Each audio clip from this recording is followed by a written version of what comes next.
Everyone thinks they've had a bad day. You spill coffee on yourself, your boss sends a passive-aggressive email, and suddenly you're imagining flipping the office desk like you're in a Greek tragedy. Congratulations, you've just had your first Aries moment. The god of war, tantrums, and questionable decision-making. Today, we're not here to admire him. We're here to dissect him. And more importantly, to learn how not to be like him. By the end of this episode, you'll know why even the other gods rolled their eyes at Aries, why rage is the laziest form of power, and how mistaking anger for strength is the fastest way to become a cosmic punchline. Think of this as self-improvement therapy, but with fewer yoga mats and more battlefield corpses. So let's begin with the basics. Who was Aries? To put it simply, he was the guy at the party no one wanted to invite but couldn't keep out because he was technically family. The gods tolerated him the way you tolerate an uncle who still argues about politics at Thanksgiving. He was the embodiment of raw, violent impulse. No strategy, no wisdom, just noise, blood, and a total lack of self-awareness. If Athena was war with a plan, Aries was war with a hangover. The Greeks themselves didn't like him much. Think about that for a second. This is a culture that built temples to Zeus, Hera, Poseidon, even to obscure deities like Hecate and Hestia. But Aries? Not so much. He wasn't loved, he wasn't respected, and he certainly wasn't trusted. Sure, Sparta had a shrine or two for him, but Sparta basically looked at rage and said, yeah, we can work with that. For everyone else, Aries was the warning sign, the flashing red light that said, danger, this way leads to chaos. And yet, and this is the twist, the gods needed him. They hated what he stood for, but they couldn't erase him because he represented something fundamental about existence: conflict, violence, the part of human and divine nature that you don't want to talk about at dinner but still rules your life. That's the problem with Aries. He wasn't optional. He was the dirty truth you couldn't just sweep under the Olympian rug. Now how does this connect to you sitting there? Hopefully not stabbing anyone. Because Aries is in you. He's in all of us. Every time you fire off a tweet in blind fury, every time you start a fight just because you can, every time you think anger will solve the problem, that's Aries talking. And guess what? It never ends well. Over the next hour, we're going to look at Aries through the lens of mythology and psychology, at how he became the least respected god in the room, why his reputation was eternal embarrassment, and how his myth still plays out in the way we fight online, in politics, in relationships, everywhere. And if you stay with me until the end, you'll walk away knowing exactly why rage is seductive, why it always backfires, and how not to let your inner Aries run your life like a drunk driving a chariot. So let's open the story. Aries wasn't born into respect. He was born into resentment. Hera, his mother, supposedly had him alone. No Zeus involved, which should already tell you this was going to be awkward. Hera wanted revenge on Zeus for fathering Athena without her, so she had Aries out of spite. That's right, the god of war wasn't born out of love or destiny, but out of a grudge. Imagine being conceived just to make a point, and then wondering why everyone finds you unbearable. Aries grew up embodying exactly what Hera had created him for. Raw aggression. No finesse, no balance. Just conflict for conflict's sake. If the other gods symbolized aspects of order, wisdom, or justice, Aries symbolized the bar fight. He didn't inspire hymns, he inspired headaches. He wasn't the god people prayed to for victory. That was Athena. They prayed to Aries for survival, which is another way of saying, please don't let this get worse. But here's the irony. While the Greeks themselves disliked him, other cultures, especially the Romans, would later embrace his archetype. Mars, the Roman version of Aries, was celebrated, honored, given temples and festivals. Why? Because Rome loved conquest. They reframed what Greece saw as a liability into an asset. But we'll get to that later. For now, back to Olympus, where Aries was basically the kid constantly getting dunked on at recess. He wasn't just disliked, he was humiliated. Stories about Aries almost always end with him being mocked, chained, or outwitted. And here's the painful part, he never learned. Over and over, he played the same role, angry, loud, defeated. If the gods were a sitcom, Aries was the running gag, the laugh track at his expense. Let's get one thing straight, Aries was not respected. Not by mortals, not by poets, not even by his own father. In fact, Zeus despised him. Imagine being the son of the king of gods, and your dad openly wishes you didn't exist. That's Aries. Hesiod, one of the great voices of Greek myth, didn't write flattering hymns about him. Homer in the Iliad called him the most hateful of all the gods who dwell on Olympus. Not exactly a rave review. And here's why. Aries was reckless. He loved the chaos of battle but not the purpose behind it. Where Athena was about strategy, precision, and victory, Aries was just noise. He was the blood, the screaming, the part of war nobody actually likes. The Greeks understood something modern people forget all the time. Violence by itself isn't strength, it's just mess. And that's all Ares ever brought to the table. Take the Iliad, for instance. You'd expect the god of war to be a hero on the battlefield, right? Wrong. Ares charges in, makes a lot of noise, and ends up wounded. Not once, but multiple times. And not by some legendary warrior. No, by Diomedes, a mortal. Let me repeat, the god of war, supposedly the embodiment of destruction, got stabbed by a guy who technically had an expiration date. And not only that, it was Athena who guided Diomedes' spear. So the god of strategy humiliates the god of chaos, using a human as her weapon. That's basically the divine version of being dunked on in front of your whole squad. And Ares' reaction? He runs to Zeus to complain. Picture it, the mighty god of war, dripping blood, whining to daddy like a kid who just got bullied on the playground. And Zeus's response is brutal. He tells Ares he's disgusting, that he's the god he hates most, and basically to shut up and stop embarrassing the family. That's the thing about Ares. He wasn't feared, he was ridiculed. But humiliation wasn't a one-off event for him. It was his brand. Take his love affair with Aphrodite. On paper, that sounds like a win. The goddess of love and the god of war, passion, fire, irresistible chemistry. In practice, disaster. Because Hephaestus, Aphrodite's husband, found out. And unlike Ares, Hephaestus wasn't impulsive. He planned. He crafted a net of unbreakable chains, set a trap, and caught the lovers in the act. And then, he dragged them in front of the entire pantheon. Picture it, the gods laughing, pointing, mocking Ares and Aphrodite like it was the world's first reality show scandal. For Ares, this wasn't sexy, it was humiliating public theater. It didn't stop there. Even his children carried his reputation forward, and not in a good way. With Aphrodite, he fathered Phobos, fear, and Deimos, terror. Not exactly the kids you'd want running around the neighborhood. Phobos and Deimos weren't gods of strategy either. They were panic and dread, the psychological wreckage of war, which is fitting, because Ares himself was less about victory and more about the trauma left behind. If Athena is the general who wins the war, Ares is the shell shock that never goes away. And let's not forget his capture by giants. Yes, giants. The Alaudae brothers, Otis and Ephialtes, two oversized mortals, basically grabbed Ares and shoved him into a bronze jar. And there he stayed, trapped, for 13 months. That's right, the god of war stuck in a jar like a forgotten pickle. Nobody missed him. Nobody came looking for him. Eventually Hermes freed him, not out of respect, but probably because Olympus couldn't stand the quiet smugness of knowing Ares was out of the picture. Again, humiliation was his legacy. Here's the kicker though. The Greeks didn't invent these humiliations by accident. They didn't want their culture to worship rage as power. They wanted to make it clear. Anger without control isn't strength, it's weakness. Ares wasn't a warning about violence itself. He was a warning about uncontrolled violence, about mistaking tantrums for power, about thinking volume equals respect. And if that feels familiar, it's because we live in a world full of modern Ares. People confusing outrage for influence, chaos for leadership, screaming for strength. But the Romans? Oh, the Romans saw things differently. They looked at Ares and thought, no, we can fix this. They rebranded him as Mars, gave him discipline, made him a father of their people, even tied him to agriculture, war as creation, not just destruction. In Rome, Mars became an icon of order. In Greece, Ares stayed a punchline, and that difference says a lot about how cultures choose to see violence, as embarrassment or as destiny.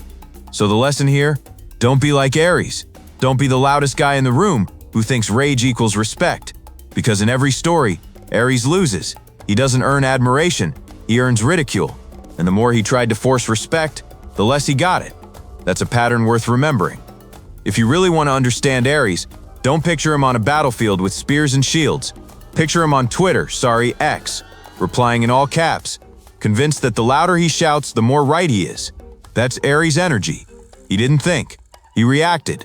And in mythology, that always made him look like a fool. In real life?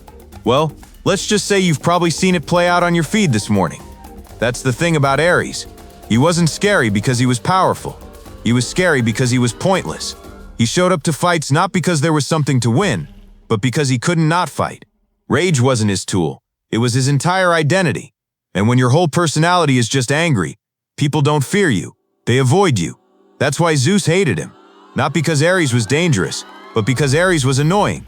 And here's where the Greek poets were brilliant. They made Ares the eternal loser, not because they couldn't imagine a god of war winning, but because they wanted to teach something. They wanted to show that unchecked aggression always backfires, that the hothead in the group is the one everyone secretly pities. Sound familiar? It should.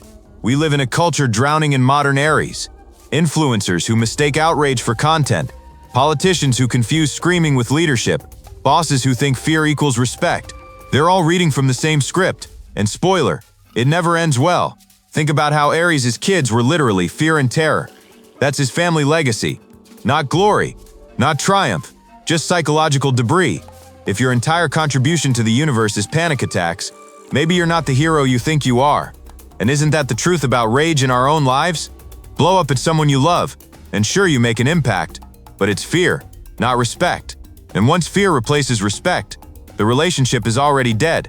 That's Ares' logic. But here's the nuance. Ares wasn't useless. He was necessary. Because as much as the Greeks mocked him, they couldn't erase him. They knew that war isn't just strategy and speeches. It's also blood, panic, and the screaming part you'd rather forget. Ares was that truth, the one everyone tries to ignore but can't. And maybe that's why he still resonates today. Because as much as we try to package conflict into polite debates and clever hashtags, underneath it all there's still raw rage waiting to explode. And when it does, it looks a lot like Ares.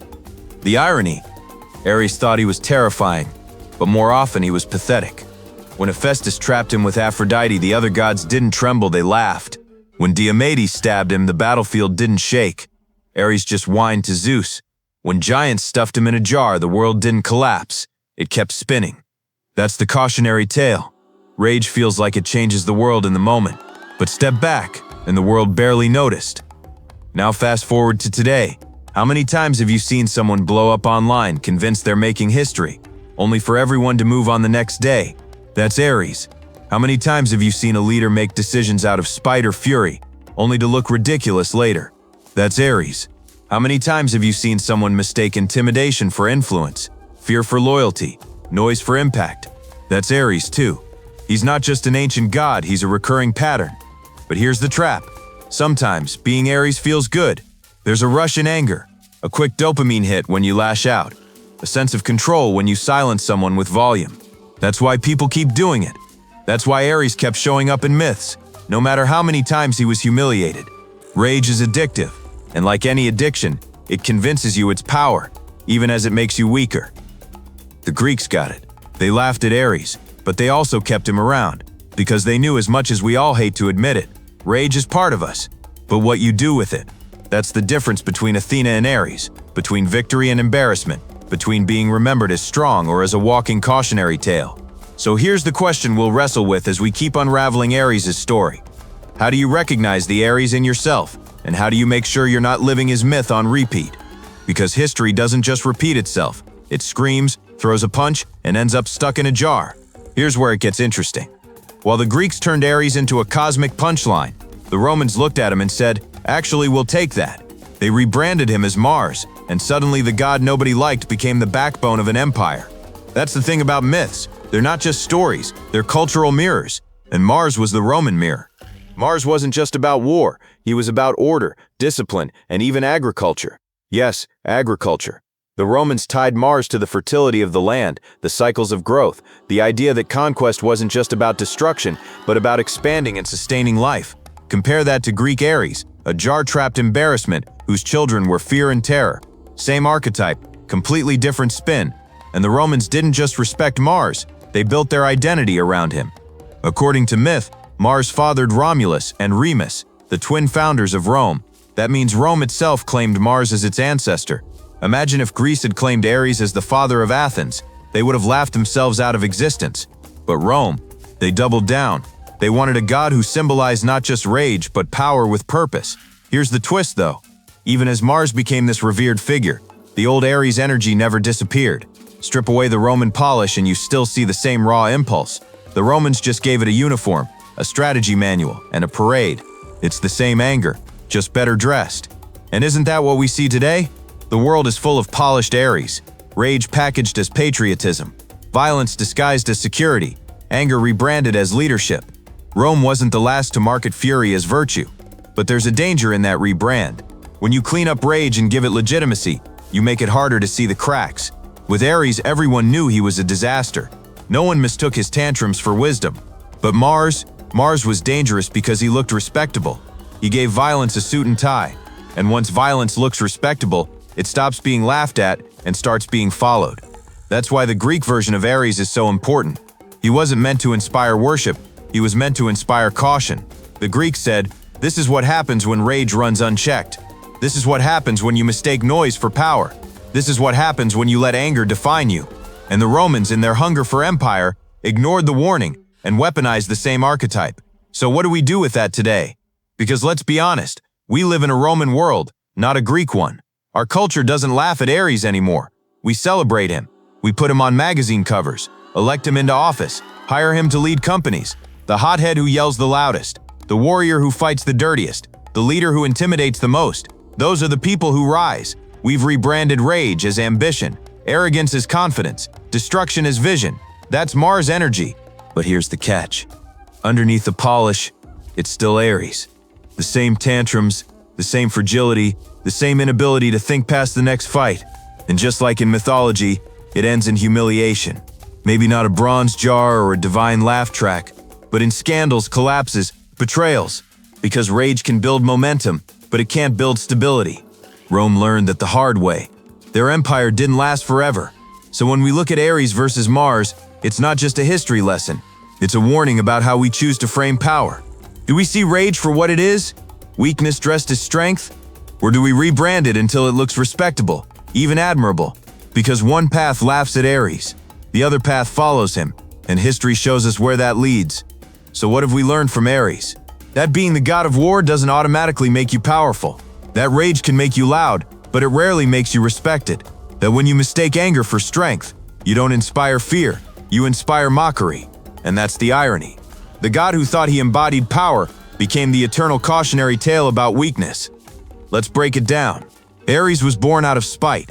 His entire existence started as Hera's revenge project, a divine I can do it without you aimed at Zeus. That kind of origin story doesn't exactly set you up for emotional stability. Then he grew into the embodiment of raw violence. No strategy, no discipline, just carnage. On the battlefield, mortals like Diomedes could wound him with Athena's help, proving that brains beat brawn every single time. At home, his affair with Aphrodite turned into a comedy sketch when Hephaestus humiliated him in front of the entire pantheon. And when giants shoved him into a jar for over a year, no one even noticed he was gone. That's not power, that's irrelevance in armor. The Greeks understood the message. They mocked Aries not because they hated war, but because they wanted to show what happens when rage takes over. They gave us Aries as a mirror, one that reflects back our worst impulses. The tantrum, the blind fury, the pointless fight. And every time we fall into those patterns, we're not strong, we're just playing his role. Then the Romans flipped the script. They turned Aries into Mars, gave him discipline, made him father of Rome. Suddenly rage had a makeover. Violence wore a crown, and Mars wasn't laughed at, he was worshipped. That rebrand gave birth to empire, conquest, legacy. But strip away the polish and it was still Aries, underneath. Still rage pretending to be power. Still fragility dressed as strength. And today, we're living in a Roman world. We don't laugh at rage anymore. We monetize it. Anger gets clicks. Outrage gets followers. Fury becomes a brand. But the warning from the Greeks hasn't gone anywhere. Rage might win the room, but it loses the war. Respect isn't earned by intimidation. Fear doesn't last. The Aries in all of us can shout, but it can't build, it can't sustain, it only burns. So, let's recap. Aries was born of spite, raised on rage, and defined by humiliation. He mistook anger for strength, and ended up the god everyone mocked. The Greeks left him as a warning. Rage is weakness disguised as power. The Romans dressed him up as Mars, but underneath, it was still Aries, fragile, loud, destructive. And today, his myth still repeats in every leader who mistakes volume for vision, every influencer who monetizes outrage, every one of us who lets anger steer the chariot. If this episode made you rethink anger, power, or why that one guy in your office is basically cosplaying Aries with a tie, then you're in the right place. Hit subscribe if you want more mythology that feels less like bedtime stories and more like a brutal mirror of human behavior. Click the bell because next time we're diving into another god with issues, Hades, the brother no one talked about. A story about shadows, silence, and why the guy in the basement might have been the most honest of them all. Thanks for listening, and don't mistake rage for respect. Stay sharp, stay curious, and above all, don't be Aries. See you in the next episode.